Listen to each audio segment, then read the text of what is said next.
কিছু কোয়ালিটি আল্লাহ পাক বলেছেন, আমি একটা একটা করে বলে শেষ করছি। আল্লাহ পাক বলেছেন আল্লাযীনা হুম ফি সলাতিহিম খাশিউন। এভাবে ঈমান আনার পর তাদের প্রথম কাজ, তারা নামাজের মধ্যে খুশু খুজুর সাথে নামাজ পড়ে, যেটা এখনকার ডিজিটাল নামাজে আপনি পাবেন না।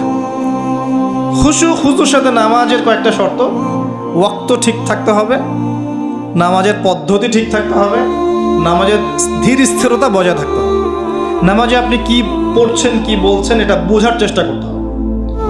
এই জন্য আমি কিছু টিপস আপনাদেরকে এর আগেও দিয়েছি, আবার বলছি, এটা আমি ব্যক্তিগতভাবে উপলব্ধি করেছি যে নামাজের মধ্যে যদি আপনি প্রতিদিন প্রতি ওয়াক্তে একই সূরা পড়তে থাকেন, মনোযোগ কমে যাবে।